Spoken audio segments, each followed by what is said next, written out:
Thank you very much. It's an honor to be with you and a special group of people, the farmers. Nobody's done for farmers what I've done. Unfortunately, they haven't followed through. We made a deal with China. It was one of my best deals that I made. I made a lot of good deals, but we made the USMCA, Mexico, Canada, which was terrific. But we had a specific deal with China where they were going to buy $50 billion worth of farm product. And it's interesting how we got there, because when the negotiation was going on, and it was a nasty negotiation, and I said to the farmers, just stick with me because we're going to do it. They're great negotiators. They're not going to go that fast. Just stick with me, because you never had anybody negotiating for the farmers before me as president. And my people, I said, what are the numbers we're talking about? And they said 15 million, 15, not 50. I said, all right. So it's $15 billion worth of product that they were going to buy, because they've been taking advantage of the farmers for years. This was like a penalty to China. And I thought they said 50, not 15. So the negotiations were going along. We were getting close. I said, how are you doing with the 50 billion? No, sir, we're close to 15. I said, what do you mean 15? You said 50. I said, no, I want 50. They said, that's not what we said. We said 15. I said, that's okay. Ask for 50. Tell them we have to have 50 billion, not 15. And I got it. The problem is, big problem, that now they don't enforce it. I enforced it. Every single week I'd go into the office. I'd say, how's China doing? Because you have to live up to that commitment. I'd say, how's China doing buying the product? Good, sir, good. They're doing good. And they were doing good because they knew I was watching. I don't think Biden is exactly watching. Do you? Does anybody think that Biden is, let's check it? I don't think so. And it's a shame. And that number is way lower than it's supposed to be. So the first thing I'd do is I would probably, my first call, I'm going to call up President Xi. I'm going to say, you have to honor the deal you made. We made a deal. You'd buy $50 billion worth of American farm product, and I guarantee you he will buy it 100%. He will buy it. Second thing I'm going to do is I'm going to say, you have to give the death penalty to your fentanyl dealers who are sending fentanyl. You know, in China, they give the death penalty. They don't have a drug problem because they give the death penalty. But I'm going to say second thing, and this affects you also.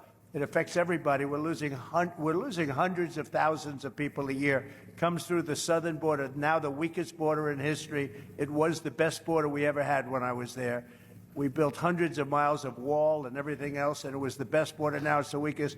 I had a handshake deal with him. It was going to happen very quickly, and then this side didn't do anything about it. He said, and he suggested to me, anybody sends fentanyl to the United States, it's the death penalty. They get the maximum penalty.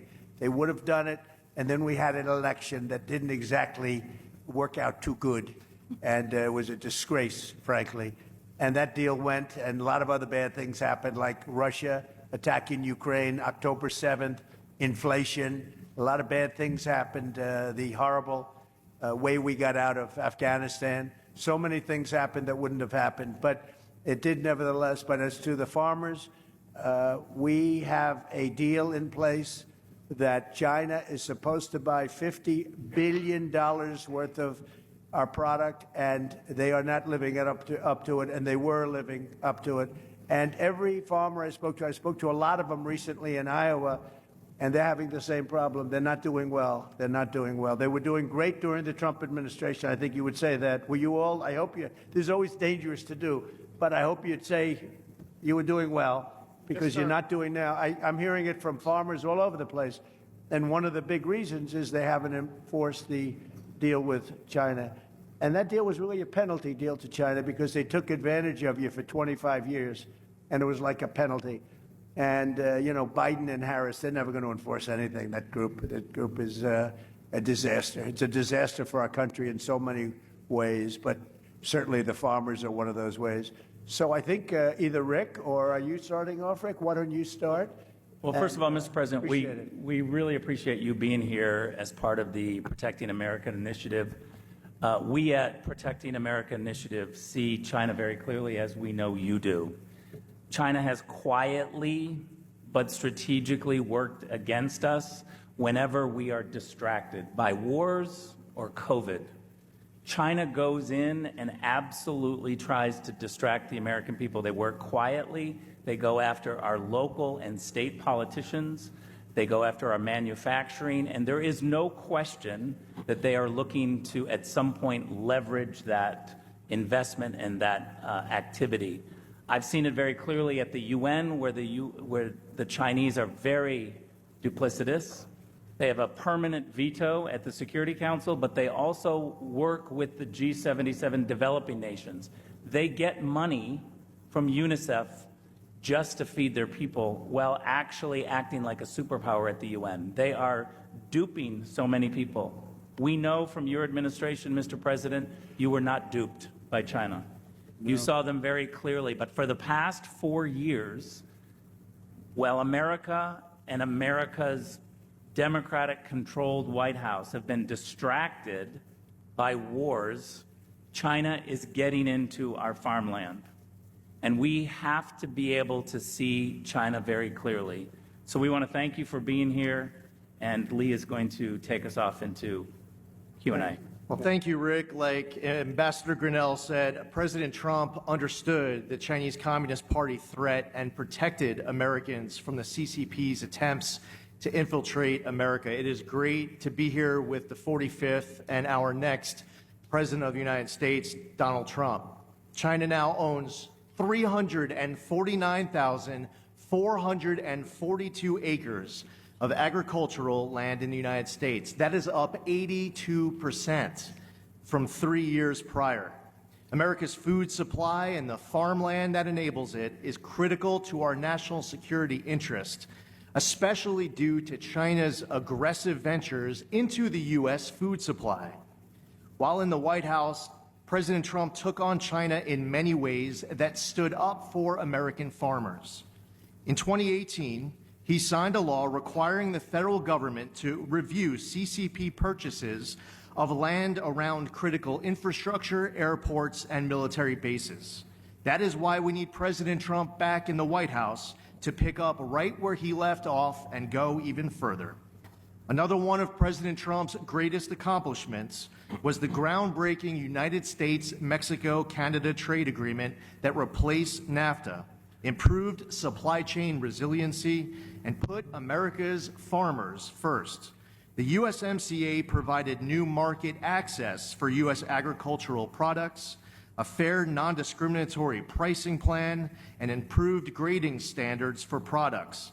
It has been reported that the USMCA trade deal led to $2 billion in annual increases for the U.S. in agricultural exports to Canada and Mexico, with an overall increase of $65 billion in gross domestic product for farmers and ranchers. Contrast that to Kamala Harris's lack of support for U.S. farmers and weak stances on China.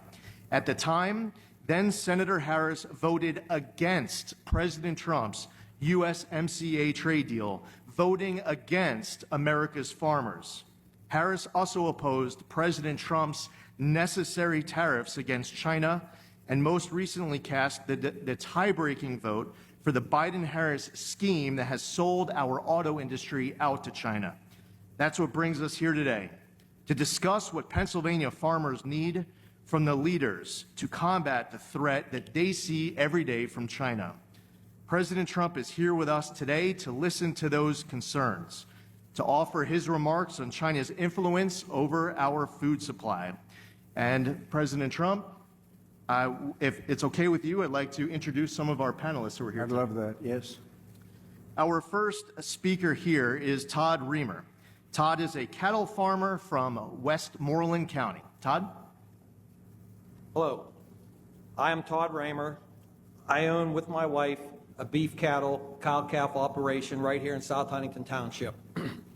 My concern today is with foreign entities buying up American farmland while young Americans can't afford to buy a farm or even get started. My American dream was to buy a farm and raise a family there. And I was fortunate to find a farm and purchase it 30 years ago while working a full-time job in addition to doing the farm. Finally, in 2010, I was able to quit my full-time off-the-farm job and devote all my time to the farm. something that is rarely achievable now. I know there are young farmers out there who really want to aspire to own their own farm and ranch, but they can't afford to do so with the high costs of the farm, the ranch, and the equipment to get started. We all hear the word sustainability. To stay sustainable, we need to give Americans a chance to own farms and ranches. That's right. So they can continue to produce the safest food supply in the world for generations to come. And perhaps a solution could be maybe to offer a retiring farmer or a rancher an incentive tax break if he sold his farm to a farmer or rancher, American farmer or rancher. Also, if I may, I understand that China now owns major meat processing plants. They hold the contracts on production barns, and they even own feed milling plants all in the United States. I believe that it is Americans should control their own destiny when it comes to food production and the future of it. It's a life of hard work and heartbreak, but I know there's some young farmers out there that can carry the load if we can give them the opportunity. I had an uncle who was a lifelong dairy farmer, and when I was a kid back in the 70s, he had a bumper sticker on his GMC Jimmy that read, "No farmers, no future." That was 40 plus years ago. Since then, technology and crop yields have changed for the better, but the message on that bumper sticker has not changed at all. No future, or no farmers, no future. Thank you. Thank you very much. It's very good. Thank you. Thank you, Todd. Matt Carr is here. He's a third-generation farmer of dairy, corn, soybeans, and alfalfa from Westmoreland County. Please welcome Matt Carr. Thank you, Mr. President, for this opportunity to be here. Like I said, like I was introduced, I am a third-generation farmer. I would consider myself the young farmer that Todd is talking about. And I am a small dairy farmer from Westmoreland County. We currently milk 250 head of Holstein cows twice a day. It is more than a job. It is a lifestyle, as you know. But I would like to talk now about what agriculture means to this country. Currently is 30% of the jobs and 7.43 trillion in economic impact to this country. Like you had said,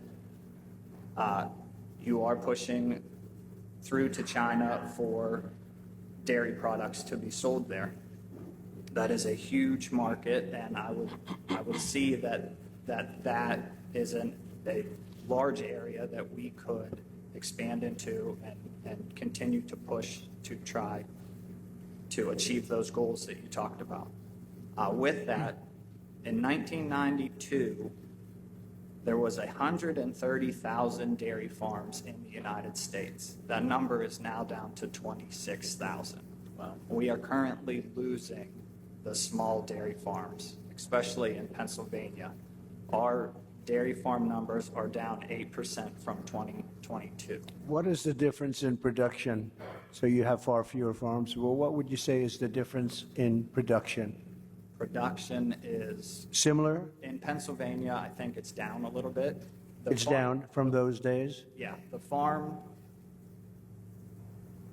are getting bigger. The number of cows are still very. But the overall total production you think is down from what it was when they had so many farms? Oh, no. Total production across Total. the US would be up. Is up. Yeah. But we are losing the small family Sure. farm like I myself. know that, yes.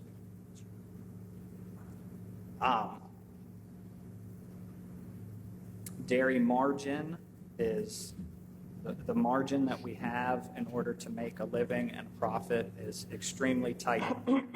Our input costs are up. So is there a way for America we talked about manufacturing. Can we manufacture our own and not rely so much on foreign inputs for that in order to address what we need in order to survive into the future? Thank you, Matt. Did a great job. Appreciate it. Thank you. Nick Stafiri is a hay, beef, and pork farmer from Fayette County. At this time, I'd like to introduce Nick Stafiri. Hello. Thank you, Mr. President, for having me, and thanks for the opportunity to be here today. My name is Nick Stafiri, as they said. I'm from Lower Tyrone Township, Fayette County. My family owns a small 120-acre farm where we specialize in freezer beef and hay. My story's a little bit different than everybody around the table. I didn't grow up with a farm. I married the farmer's daughter, so I kind of got that on the backside. Very smart. My mother-in-law was a full-time farmer in our operation. My father-in-law, myself, my brother-in-law, my sister-in-law, my wife, everybody else had a job off the farm. From 1954 to 2015, we milked 50 cows a day, twice a day, no hired help. It was all on them. My mother-in-law decided to stop milking in 2015 and transition to freezer beef and hay. I'm going to be a little bit different on my story here because my wife and I are both energy workers. So with the energy transition in Pennsylvania, our focus and our ability to have take our financial resources and put those back into the farm has been tremendous. Without that energy job, we wouldn't have been able to better our farm and better our situation. Without my industry and my work family, the opportunities afforded to me, especially like this today, wouldn't be possible. And as you sit here today, you're sitting on atop of the Marcellus and the Utica shales. Right. The most prolific shale plays in the world are underneath your feet. My family depends on my salary and my wife's salary, and those salaries are dependent on pro-American, pro-energy policy. With this pro-energy policy would allow operators to develop abundant clean natural gas from below our feet. Appalachia produces roughly 30 billion cubic feet of gas per day. We could double the amount if we were just given the opportunity. Common sense policies that allow for infrastructure to be built here. Pipelines. We need more pipelines. Doubling our output would be the equivalent of putting 10 million barrels of energy on the market for the world stage. Yeah. Providing opportunities for families to remain farming, because guess what? We pay those royalties. We pay billions of royalties a year to landowners, just like everybody that's around here at this table. Right. And, you know, due to the ups and downs, I want to tell you a little bit of a personal story of mine. Due to the ups and downs of the commodity-based business, 4 years ago, I was faced with an ultimatum. And that ultimatum was, do I chase my corporate job or do I stay here and work on the family farm? My wife and I, we made the decision not to move to Texas. We made the decision that it was family first, that it was legacy over money. So our conscious decision to raise our two beautiful daughters as fourth generation on our farm is the best decision we made in our relatively young lives. There has been no greater honor than to represent my family, my industry, and the pivotal role we play together. The intersection between agriculture and industry, it's a tight-knit one. We need the farmers just like they want us to provide the energy. And responsible natural gas development should not be a partisan issue. It's a common sense issue.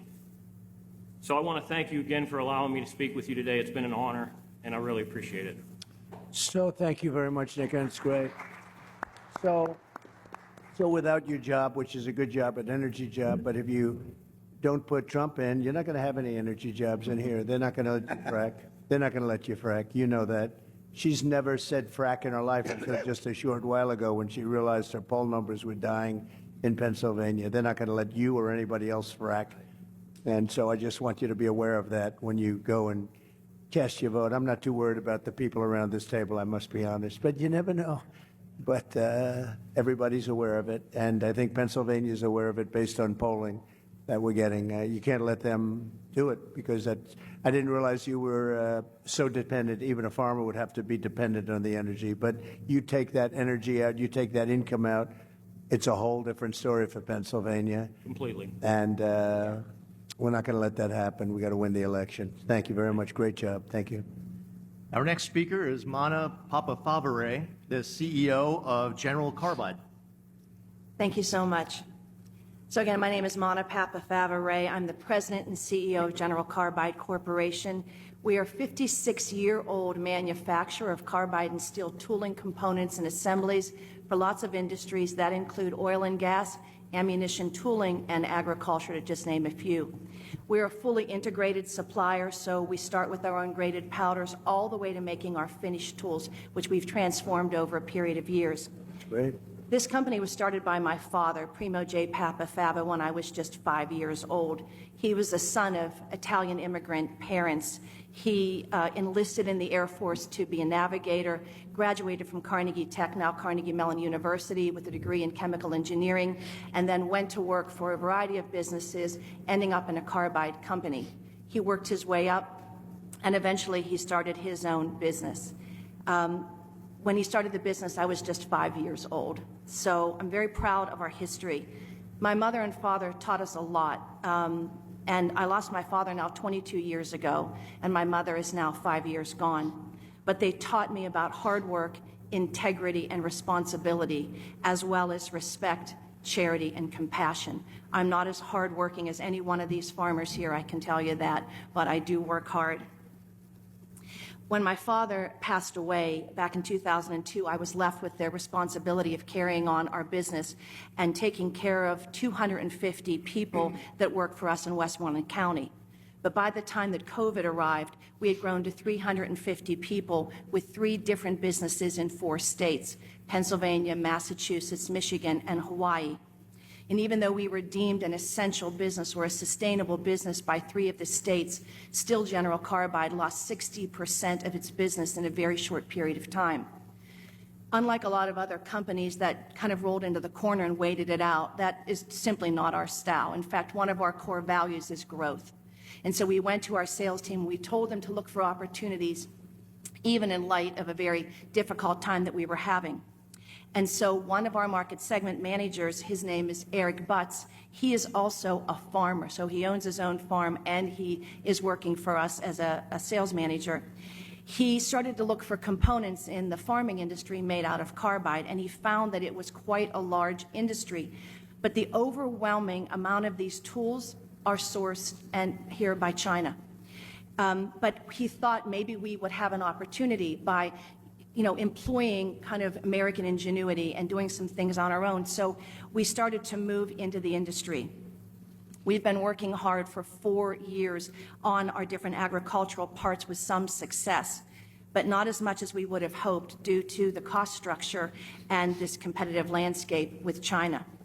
As an example, we worked with a potential customer for prototypes for components that go on high-speed planting machines. We made the prototypes, we put them into the field and tested them, and they tested perfectly. But then the customer came back to us and said that even though our cost structure was in line with the domestic producer, we couldn't come close to the prices that they were getting from China, and so they would continue to purchase offshore. That's why you need tariffs. This is a loss of $500,000 for just that one part, and there are so many different kinds of parts that we have out there. For sure. We're currently working on components for several aspects of agricultural the market, including ground prep, seeding, and harvesting. And we've had some success. We're using better grades of carbide. That also costs more. We have instituted robotics and other innovative processes. We have 24/7 customer service and communication with our customers. And we're now a one-stop shop, but we still cannot compete against Chinese government-subsidized businesses. Additionally, the purchasing agents are not incentivized to buy on a value proposition. They're incentivized to buy the cheapest parts out there, and those parts are coming from China. So I believe we really need to do 3 things. One, I think we need to incentivize our machine manufacturers and our farmers to purchase American machines with American-made components. Secondly, I think we need a stronger stance on China. You said it, that it should cost more to purchase components from China, not just more to purchase the materials, which is what we're up against now.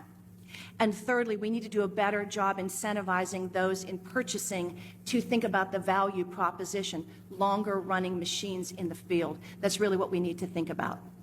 So to end, I believe in the strength of this nation, Mr. President, but I also believe that you and only you are going to be able to bring back our independence Amen. and prosperity. And the last thing that I want to say is, I agree. That's why you need tariffs. This is a perfect example. They undercut you, drive you out of business, and then they're going to put the price at double and triple. It's no different. It's been that way for hundreds of years. That's what they did with oil. Rockefeller would open up a station on every corner, and you'd have a gas station, then he'd open up 3, and it cut the price so low, and everybody thought, oh, wow, what a great bargain. He'd put the one guy out of business, and then he'd raise the prices to triple, quadruple what it was. That's the old way, and it's no different with China or anybody else. That's why you need tariffs. We level it off, and now people are starting to understand it. Actually, I was watching Howard Lutnick and John Paulson, 2 of the great geniuses of Wall Street, actually 2 of the most successful people on Wall Street, and they're big on tariffs. They're saying Trump was right all along, and I did it. But that's exactly why they put you right out of business, and then they'll sell the same product, but they'll be double the price of what you are and make a fortune. That's what they want to do, among other things. Can you tell the story of your daughter? yes, I'm sorry. The last thing I wanted to say is my hardest job is not running 3 businesses. It's actually being a mom to a daughter that's here with me today, Caroline Ray. She's 16 years old. I'm right there. Would you just raise your hand, honey, so that Mr. President can see? She's right there. She is not in school today, and she asked that she could be here and she could see you.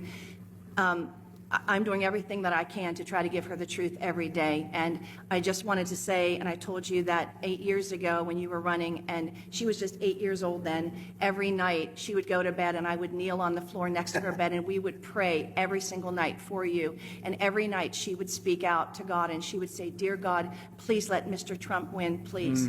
And the night of the election, of course, she had to go to bed early because she was in school. But at 2 o'clock in the morning, when we finally knew that you had won, I went into her bedroom. I scooped her up out of her sound sleep, and I was literally tears pouring down. And I said, "Baby, Mr. Trump won, baby. He won, he won." And she said, "Thank you, God. Thank you, God." And so she is here with us today, and I just wanted to let you know that we are still praying for you. Thank you very much. Well, it's almost more important today. When you add the border where we have millions of people coming in and from prisons and from mental institutions and terrorists and traffickers, human traffickers, drug traffickers, I believe it's more important today. We had a bad border then, and I fixed it, totally fixed it. In fact, it wasn't even a subject at the next election, but we totally fixed it. And but that border was nothing compared to what's happened now. This border is so bad and so dangerous for our country. I think it's more important today. I think it's going to be the most important election in the history of our country. Thank you very much, and thank you, beautiful daughter. Thank you very much. Very nice story. Thank you. Beth Leeper is a small business owner, former dairy farmer, and current beef and crops farmer from Westmoreland County. I'd like to introduce Beth Leeper. Mr. President, government and elected officials and honored guests, thank you for coming to Western PA again today to hear our concerns and address solutions. My name is Beth Leeper, and to play opposite of Nick, I married the farmer's son, who is here today with my 2 sons, Levi and Owen. I am a Christian, a wife, a mother of 3, and a small business owner in that particular order. I, with my husband Brian, own and operate a direct-to-consumer on-the-farm market featuring beef that has been raised on the family farm in Donegal, PA. We procure lamb, chicken, and pork from other small farms in Pennsylvania like ours, and all the animals are harvested through local processors to our specifications. Since opening in 2017, our goal has been to provide our customers with consistently high-quality products while also supporting other small businesses and our community. In May of 2020, we expanded our store and offerings due to the needs of consumers during COVID and to offer other businesses another avenue to sell their goods. We now offer several agricultural and specialty items, all produced in or near the Laurel Highlands area. My husband is also a full-time owner-operator of transport in the dry bulk industry, and I also work part-time for a Christian school as the food service director. I share our occupations as an introduction to explain the challenges, due in large part to the inflation that we have seen. that we have witnessed and experienced both as a producer and a retailer and also a consumer. As a truck driver, my husband normally fills his truck 2 to 3 times a week with diesel. In January of 21, just after Biden revoked the Keystone Pipeline, one of our fuel receipts totaled $592 for 200 gallons of fuel. That was $2.99 a gallon.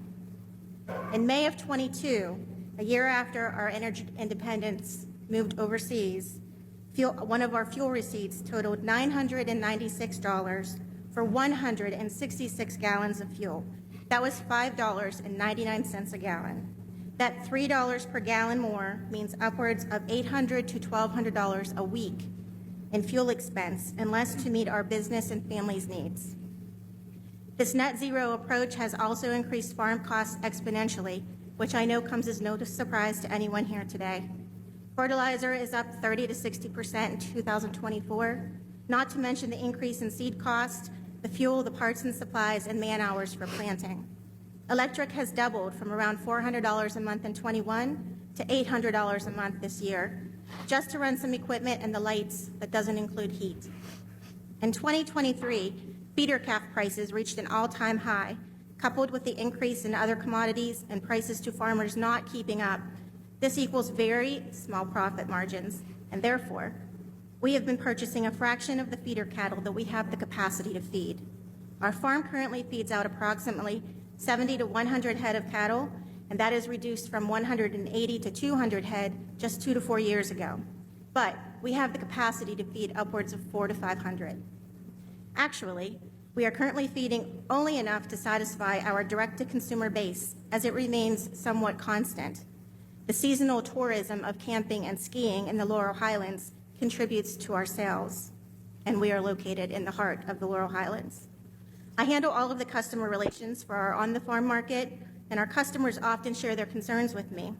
These are some of the things I hear most often. I really don't eat a lot of beef anymore. It costs too much. I can't afford to purchase a whole animal this year. What smaller packages do you offer? We are visiting from out of town. We don't have any places like this where we are from. And recently, the thing I've heard the most is I used to purchase bulk beef from a farmer nearby, a friend, a relative, but they don't have cattle anymore. Just last week, a local dairy in operation for over 65 years announced the closure of their bottling operations due to rising costs of supplies and down demand. Other farms in the area have declared bankruptcy or sold off property and downsized. I can't even get started on the detrimental effects that the weather has had on the vegetation in our region this year. From hailstorms to droughts, our corn and soybeans were among the victims. Nevertheless, farmers are no strangers to the risk and the gamble that they take every single day in order to do what they know and love, and that is to farm their land. And as always, this too shall pass, hopefully soon. Jeremiah 29:11 tells us, "For I know the plans I have for you, plans to prosper you and not harm you, plans to give you hope and a future." I'm not an economist, and to be honest, foreign policy is not in my wheelhouse. But this roundtable event is to address on how to protect our farms and food from China. It seems like basic, conservative common sense to me. Do what it takes to keep our farms producing, our markets selling, and our customers buying. Thank you for your time. Thank you. Thank you. Thank you, Beth.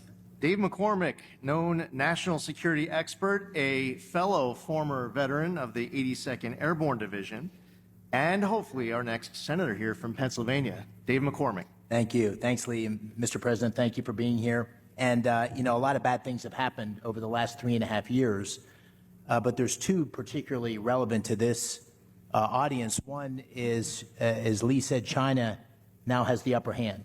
China is our adversary, smells weakness in all of its relationships with the United States because of the weak policies of Harris, Biden, and Bob Casey, who's been a 98% vote. Right. The second bad thing that's happening is our family farms, as you're hearing, our farms across Pennsylvania are struggling. Agriculture is the biggest industry in Pennsylvania. We have 52,000 farms. And under the Biden-Harris-Casey administration, it's been a disaster. Everywhere I go, I hear the skyrocketing prices, the price of inflation. I hear the burden of regulation. I hear the implications of the war on fossil fuels and what it's done to our farmers. And so when you're back in the White House and we have a majority in the Senate to support your agenda, and I've heard you talk about this, I think the people in this room can have a lot of confidence in fair reciprocal trade. Under your leadership, we had that. We've lost that. We'll get that again. Under your leadership, we can make sure we reduce our dependence on China for semiconductors, for pharmaceuticals. We got to have food security, and the people in this room are the providers of food security, not just for Pennsylvania, but for America. You know, we got to stop this buying of farmland. It's going up dramatically. It hasn't hit Pennsylvania much yet, but nationally it's growing dramatically. It'll come to Pennsylvania too. I know you're going to stop that. And then finally, I'm so glad you said it, energy. I mean, the reason many of these family farms are still operating is because of the energy revolution, the royalties that come from the wells on their properties, the incomes coming from energy workers. So this is a very simple choice for the people in this room and the farmers across Pennsylvania. It's a choice between strength and weakness. It's a choice between common sense policies that get our economy back on track, create a balance in our relationship with China, get the upper hand again, and unlock our energy, versus a radical liberal agenda under Harris and Casey, which will take our country further in the wrong direction. I think I can say with a lot of confidence, Mr. President, the Pennsylvania farmers, the agriculture community here has your back. Thank you. I think they do. Thank you. And you're right, David. Bob Casey, and I've been there for a long time, actually, 4 years, but a long time. He has done nothing for the farmer. He has not been there. He's 100% with the Biden vote, I guess just about 100% of the time.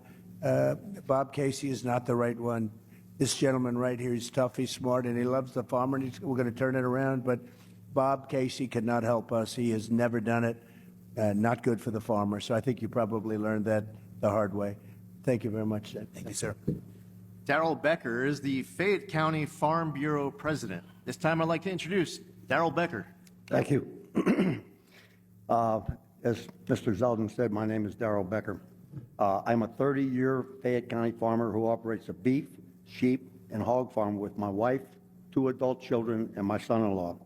And we have an intergenerational family. I have 3 of my grandkids live with me. It's wonderful. I also serve as president of Fayette County Farm Bureau for the last 6 years, and I'm also the chairman of the Lands Preservation Board for the last 6 years. And I was going to talk about land preservation, but I got beat up by my local members who tell me that I need to talk about soybeans. So I will tell you that we all know that China has no desire to buy products from us. We know that from what happened in your last administration, where they didn't even want to deal with fair trade. They're working on being less dependent on U.S. goods, and likewise, we need to be less dependent on them. This is incredible. Last week, news came out from California's All Resources Board, CARB, a governing body in charge of the state's air quality rules, who wants to mandate a limit on the amount of biodiesel fuel produced from soybean and canola oil. Under the proposal, beginning in 2028, they would only be eligible for low carbon fuel standards who use canola and things, only be able to get 20% of the credits of their annual production. Those replacing American grain production used for oil would be assigned a higher carbon intensity score, thus reducing the interest in U.S. bean products. Meanwhile, the USDA has just reported that renewable diesel fuel imports surged 30% higher last year in the first 5 months of this year, so that they could take advantage of these federal and state tax credits. In addition, imports of used cooking oil from China are flowing into the U.S. like never before to capture these biofuel tax credits. Farm Bureau and other biofuel advocates are pressing regulators to close the loophole so that only domestic producers are eligible for these tax credits. Because of this change, estimates project that American farmers in California alone would lose 200,000 acres of production. This is diametrically opposed to what American agriculture is all about. We know China's not our friend. Figures, that's why I got to read. I can't remember all these things. 2024 corn receipts are down 20%. Soybean receipts are down 14%. Wheat receipts are down 12%. Government payments to make up the shortfall are not due until October 2025.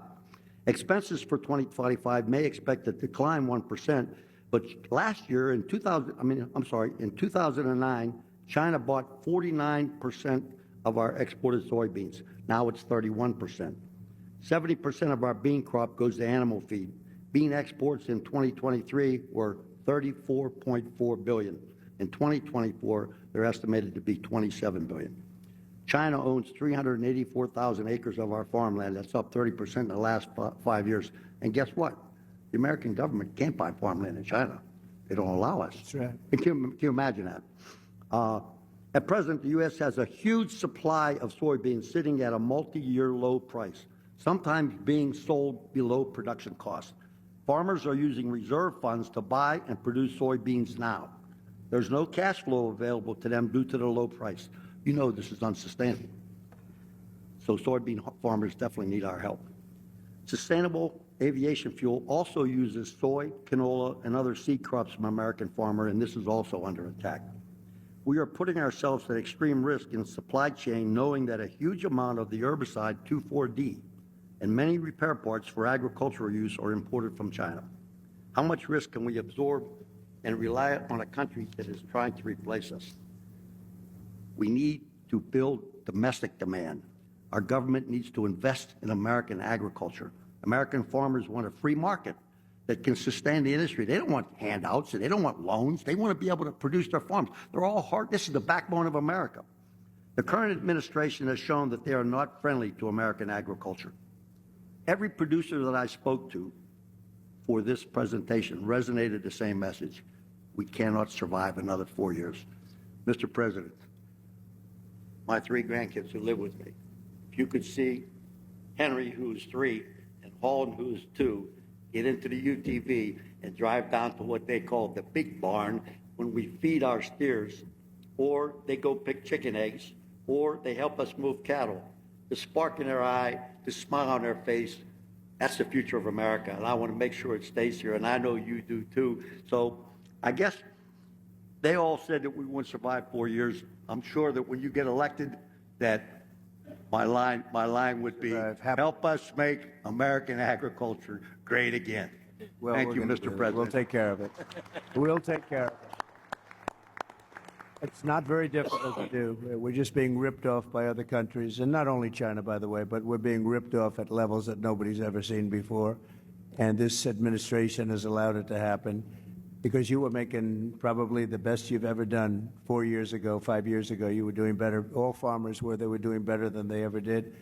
And now they're doing very better. I mean, I hear more complaints from farmers than almost anybody, and that's the backbone of this country. So they'll be very happy for a long time to come, okay? Can I add one more thing and say Yes. to you that we've seen the decline of the mom and pop stores. And what you're hearing is that we're seeing the decline of the American family farm. That's America.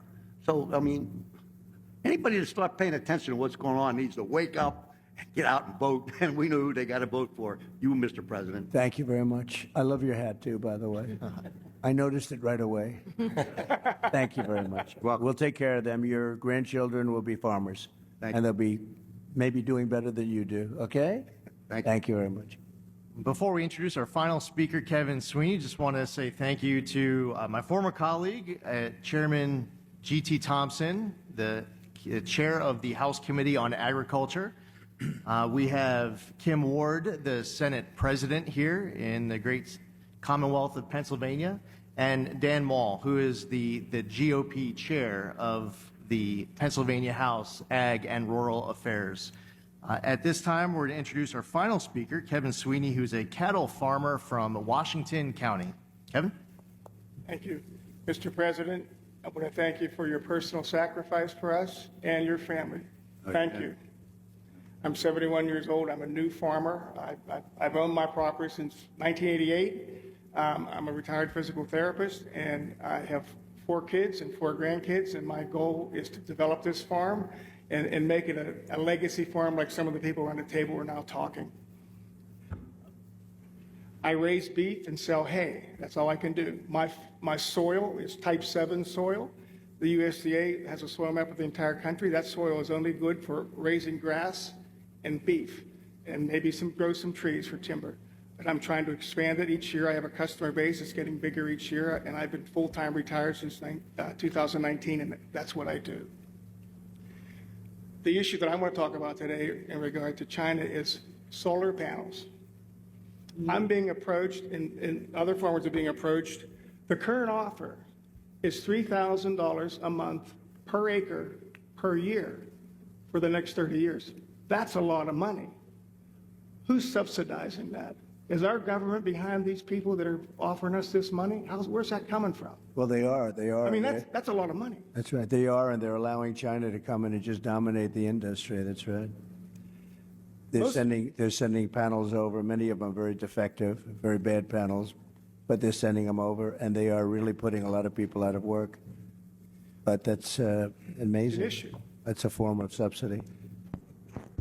Most of the small farms that are around me, I'm very close to Enlow Fork Bailey Mine Complex. It's one of there's top 10 underground coal mines in the country, and they're in that group. They mine a lot of coal. All that coal goes down the railroad, into the rivers, and goes to China. Okay, and it's unfortunate. These companies I'm surrounded by have bought up a lot of the small farms that I was fortunate enough to buy in 1988. They were beef farms. They were the same type of farmers as mine, but they own all these. They own all this property. Okay, my concern is, what if one of these foreign entities come in, and even though they don't own the land, they buy that company and indirectly have control of the lease or that land and are able to use it for whatever reason. My other concern is the federal government. What if, for public use, they come in and say that they want to take my farm and put solar panels on it? What guarantee do any of us have that the government, Big Brother, won't come in and do that to us? We need to know about that. That concerns me. In the news right now is the sale of U.S. Steel to Japan. Okay, and I just happened to be researching it. I didn't realize that U.S. Steel has a land division, huge land division. They have vast holdings in this country. So when when Japan buys U.S. Steel, they're buying a lot of land with it.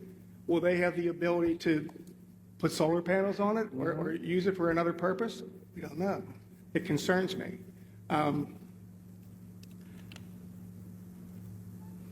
U.S. Steel also owns a lot of coal mines and iron ore mines, which I didn't realize. They have all these iron ore mines out west, and a foreign entity is now going to own all those. And I've said this for a long time. I'm from the Mon Valley, and when I grew up, there were steel mills everywhere. Everybody in my family worked for steel mills. There's none left. They're torn down. They're not even there. The same with coal-fired power plants. They're gone. Shouldn't we have some sort of a strategic plan to keep some of these steel mills and to keep some of this stuff as a strategic reserve, whether it's minerals, not only oil, but coal, iron ore, those sort of things? It concerns me that that's just going to go away to foreign countries. It worries me. I have a couple of tax concerns, one being the death tax. My 4 kids, what's going to happen? I'm 71 years old when I'm not here. They're going to pay big money, or they're going to have to sell out, or they're going to have to go get solar panels to keep the property. So, if you can do something about the death tax, appreciate it. By the way, the death tax, as you know, in the Trump bill, you don't have to pay a death tax or a inheritance tax. And under them, they want that terminated. They want you to pay. And what happens, especially with farmers, you're sort of land rich but cash poor. A lot of farmers are land rich and you love it, but you don't always have cash. And you leave it to your loved ones. You leave it to your children, which you want to do. That's what the ultimate is. If you love your children. In some cases, you don't love your children. You don't have to leave them anything, right? But generally, you love your children. And you leave. You have no problem with your children. But you leave it to your children, and what was happening is people were going out borrowing a lot of money in order to pay the tax, borrowing from the banks on their farm, big liens on the farm, very smart banks that know how to do it, and the children would go bust, or they'd spend everything they could to pay the tax, and they'd live a very tough life and usually lose the land. I got rid of that. You have no tax to pay on these small farms and businesses.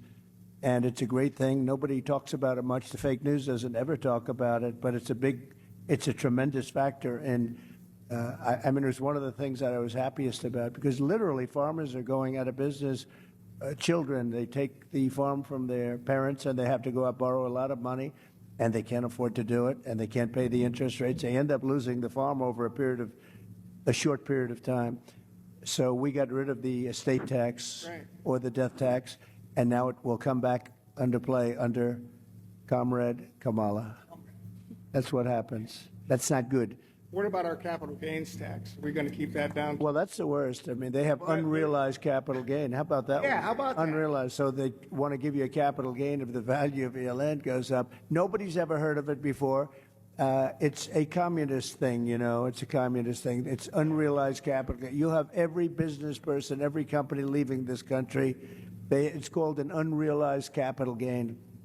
And it's a concept that's been talked about for years. I don't know if any country has even done it, but she wants to do it here.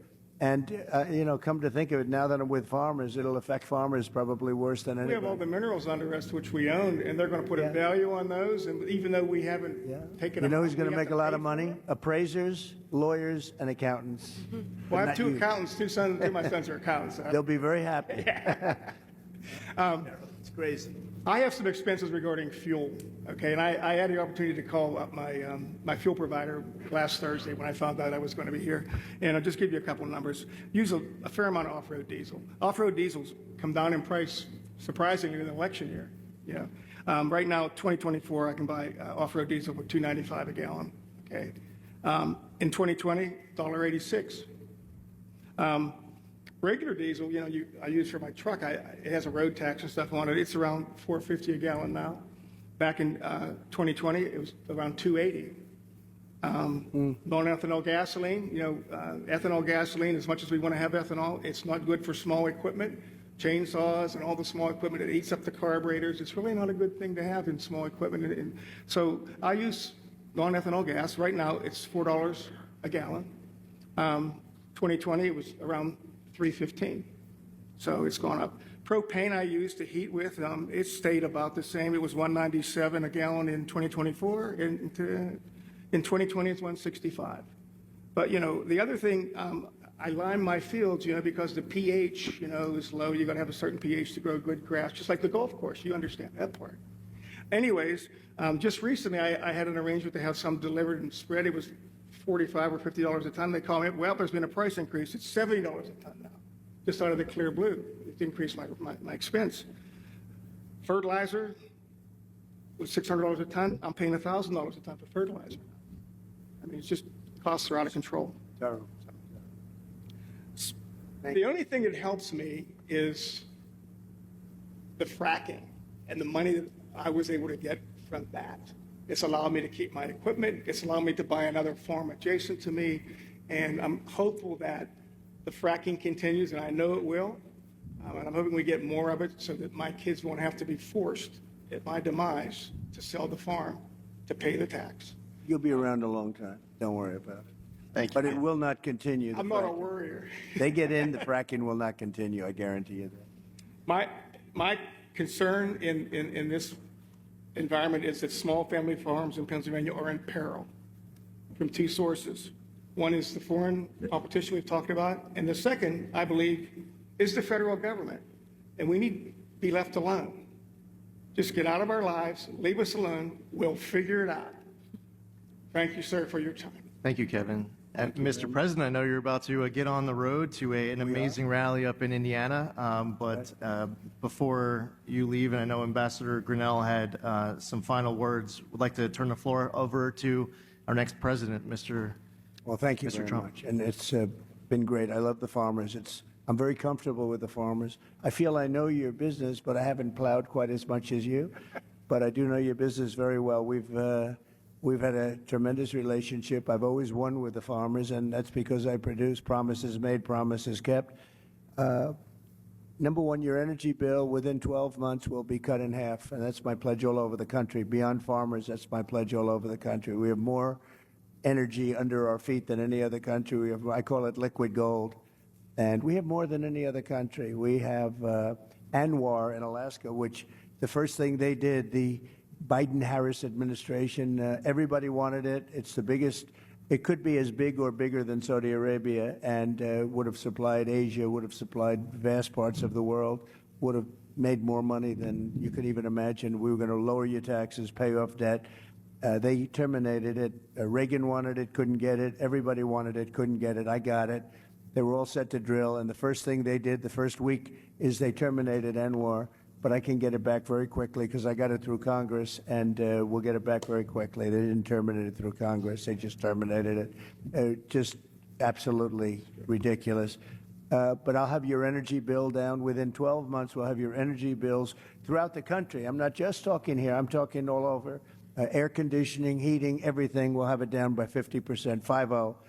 And it won't even be very hard. You know, up in New England, they have tremendous energy costs, and a few minor changes and we can reduce it. New England is a disaster.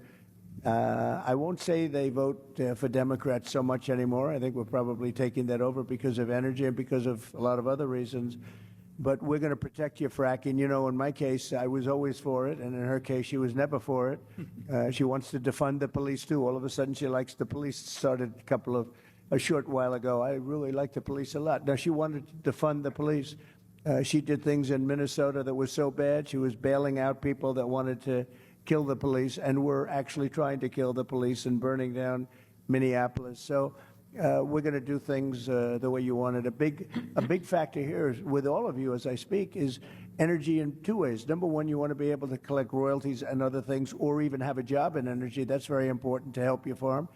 And the other thing is you got to keep the prices down. So we're going to do both, and we'll do it fast too. It'll be largely taken care of within 12 months. I predict within 12 months it'll be down 50%. And if they get in, your energy costs are going through the roof. Okay, they're going to go through the roof. You won't have a farm very long. I will tell you that. I just noticed behind me John Deere tractors. I know a lot about John Deere. I love the company, but as you know, they've announced a few days ago that they're going to move a lot of their manufacturing business to Mexico. I'm just notifying John Deere right now. If you do that, we're putting a 200% tariff on everything that you want to sell into the United States, so that if I win, John Deere is going to be paying a 200%. They haven't started it yet. Maybe they haven't even made the final decision yet, but I think they have. John Deere is going to, and anybody else that does this, because it's hurting our farmers, it's hurting our manufacturing. And if you do that, you're going to have a 200% tariff put on the product that you make in Mexico, right across the border. They think they're going to make product cheaper in Mexico and then sell it in for the same prices they did before, make a lot of money by getting rid of our labor and our jobs, and really a great name, because John Deere is a great name. I buy a lot of John Deere, tremendous. I'm one of their big customers. I buy a lot of John Deere product as a private person. But if they're going to do that, we're going to put a 200% tariff on everything that they want to send back into the United States, which means one of two things. Our country is going to make a lot of money, or they're not going to build, they're not going to open, and or they're going to sell it to another country. They're entitled to do that.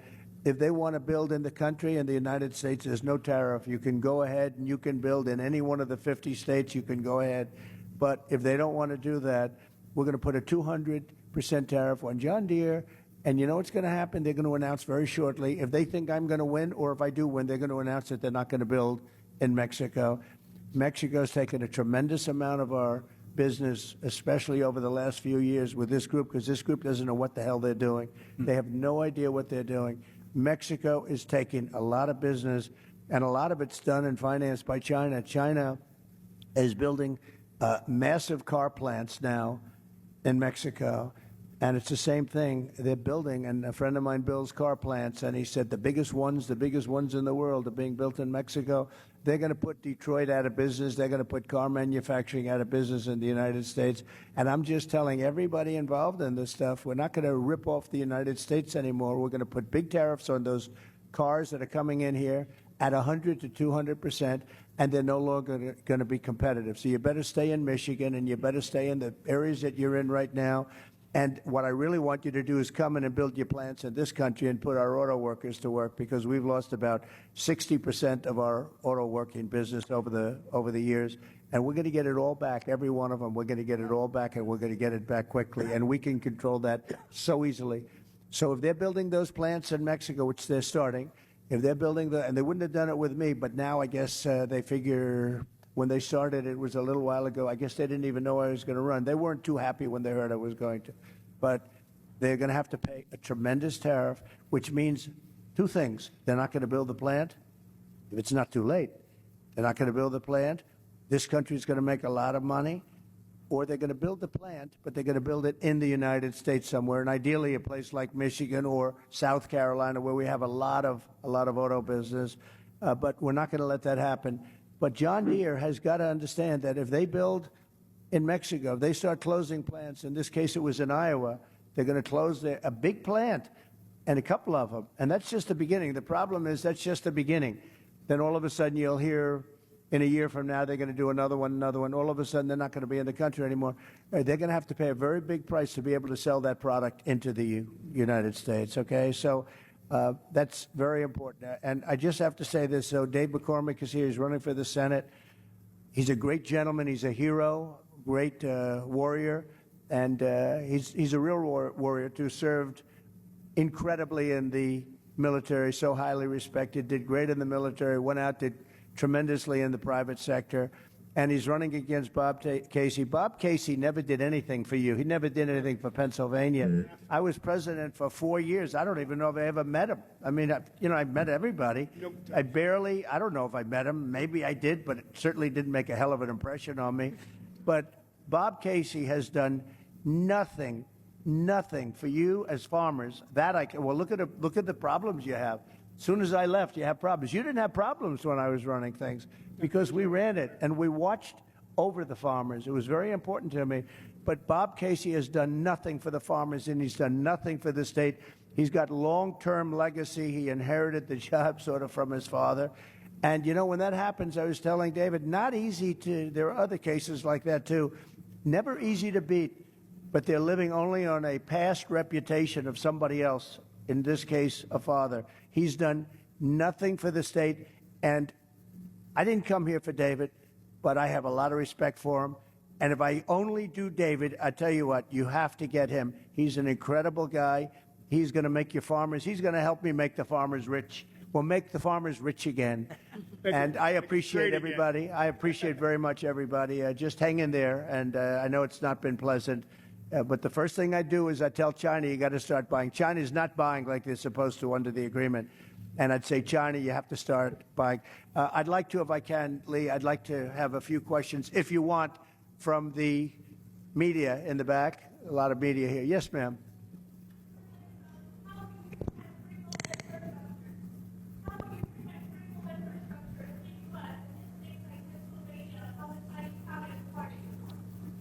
Well, we're going to protect it by saying you can't come. You can't do it. We don't want you buying our land. We don't want you taking the land and basically taking it off the market. And we don't want you doing it. And they're buying at levels that nobody's ever seen before. We don't want you buying. It's very easy to do. That's a very easy thing to do. But it's causing a lot of disruption, and that's what they want to do. So we can do that very easily. Question? Yeah, please. Yes, sir.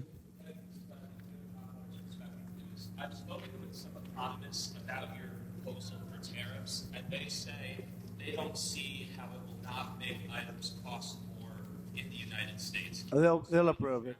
They'll approve it. And number one, I don't need them. I don't need Congress, but they'll approve it. I have the right to impose them myself if they don't. I'd rather get their support. The ones that understand business all support it. I think David would be a very big supporter of the tariffs because you understand what's happening, right? David's a great business person, led a great company. No, the ones that understand business, they understand. I'll give you an example. China will charge us, and it's not only China. I hate to keep using China because it's everyone. The European Union is a disaster for you also, by the way. They don't want your farm product. They don't want our cars. They don't want anything, and yet they sell tremendous amounts of Mercedes-Benzes and they sell cars to us, but they don't want our cars. They don't want our farm product at all. They don't want it, but they sell farm product to us. And we have a tremendous deficit. And I had them shaped up real good, but they've gotten out of control. They're really out of control. And Mexico's out of control, to be honest with you. They're taking a lot of our companies in the last couple of years, and companies are moving down to Mexico. They don't know that if I come in, it's not going to work out too well for them because they're not going to be able to sell their product into the United States. They're going to have to pay a price which will make it uncompetitive for them to do that. So we are going to do a real job. We need the support of Pennsylvania. It's a very important state, and she is not going to be good to Pennsylvania between pricing and energy. You know, they started off knocking the hell out of the energy that I had. I had it going at a level. We were number 3 and probably number 4. And by the time I left, we were far and away number 1, ahead of Saudi Arabia, ahead of Russia. And then they cut. When they came in, they started cutting. And then prices started going through the roof at the beginning. And what they did is, let's go back to what Trump was doing. We got to go back. And they opened up the stuff that they were cutting. And it was a similar amount. But what they don't say is that we would be at least 3 to 4 times more production of energy right now. And your prices would never be what they are because you can't compete when you have to pay that much for energy. So they didn't do their job. And by the way, if they won, you could forget about it. They want to go to all electric cars. How's that going to work? They don't go far. They're too expensive. They're made in China. And on day one, I end the all electric mandate. And I'm a fan of electric cars. Elon Musk, frankly, gave me the most beautiful endorsement. He endorses me all the time. He says, this is the only guy that's going to save our country. He's been very generous. And I think he makes an unbelievable product. But you have to be able to also sell gasoline-powered cars. You know, we have gasoline, and they want to use something that we don't have, but China has, because for the batteries and everything, China has and controls that market. But the problem is they don't go far. And they have other problems, like if it's cold, you get a little bit cold up here, they don't work too well in the cold. There are a lot of problems and a lot of assets, too. And he's going to do great. His car is fantastic. But you have to be able to have other types, like hybrids. Hybrids are, good. It's a good thing. You have to be able to do that. So I'm going to end that mandate. Can you imagine? They want to almost immediately go to all electric. And we don't have enough electric to take care of ourselves. You go to California, they have blackouts and brownouts every single day. California is a mess. They have the governor of California, Gavin Newsom. Has anybody ever heard of him?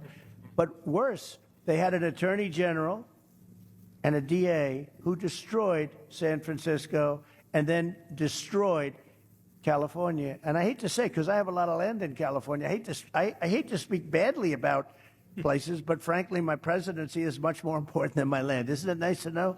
With Biden, it's the other way around. But my presidency is much more important than my land or my business. And I will say it, California is getting hurt so badly. She destroyed San Francisco, absolutely destroyed San Francisco, and now she wants to destroy our country. She was a horrible attorney general. You could steal $950 worth of merchandise for a store and you wouldn't get prosecuted. But anything above that, you wouldn't get prosecuted either. She was a horrible attorney general. She was a horrible DA. She was a DA of San Francisco. That was the beginning of the end. San Francisco was possibly the best city in our country 15, 18 years ago. And now it's not livable. We're going to bring them all back. We're going to bring the cities back, but it's not even livable. So Pennsylvania is a very important place, and I went to school here. I went to college here, as you know, and it's a great place. It's a fabulous place, the Commonwealth, and we're going to make you very happy. All of those things that we talked about are very easily solvable with you. That's such an easy, that could be done in one day.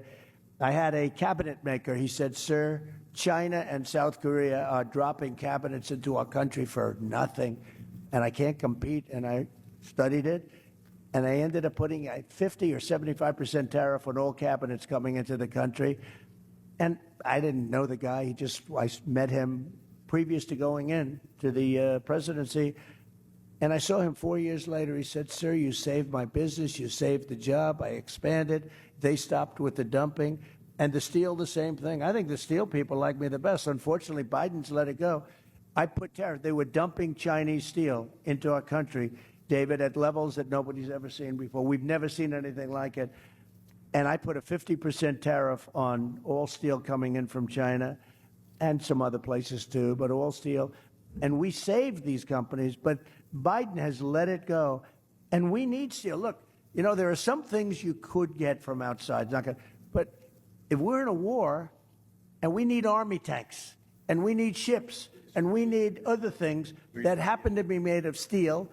What are we going to do? Go to China and get the steel? We're fighting China, but do you mind selling us some steel? Think of it.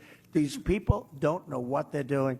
So I put big tariffs on steel. They were dumping steel, and it was bad steel, too. It was rotted steel, bad steel. It was imperfect steel. People were building girders for buildings, and they check them, and they're not good. The steel wasn't good. But they were dumping at tremendous levels, and I ended the dumping of steel. But these people, since they took over, this U.S. Steel, I would not allow that deal to happen. U.S. Steel, this was one of the greatest companies in the world. You go back 70 years, this was the big deal. United States Steel, and now they're going to let the Japanese buy it? I wouldn't let it happen. I'd help them so they can make the steel company good again. This was the biggest company in the world, the strongest company, had the biggest reputation. It represented our country, and now we're selling it to the Japanese. The psychology of that is unacceptable to me. So I wouldn't let that deal happen personally, but we'll see what happens. I hope it's going to be, I hope it won't have closed by the time I get there, but I would not let that deal happen. And you're right, they have other things. You look at China, they're opening up coal plants. Every week they're doing a big coal plant. And John Kerry, I watch this poor guy. This guy, it's so pathetic. He flies over in his own jet. You know, his wife has some money from a certain family, right? Yeah, right? And he's got a little jet. He flies over to China. He sees President Xi. President, oh, yes, I will consider this very strongly. I will consider your request to stop building coal plants. And then he leaves, and he comes back. Oh, I had a good conversation. Nothing gets done. They're building coal plants. He had zero impact. But we don't build anything here. And what people don't understand is all that pollution in China, all the pollution everywhere in the world, much of it flies right over the United States, takes 3.5 days, comes in from China, and it's sometimes bad, and it flies right over the United States. So what are we going to do about that? But nobody ever discusses that. They don't want to talk about that. So we'll be nice and clean.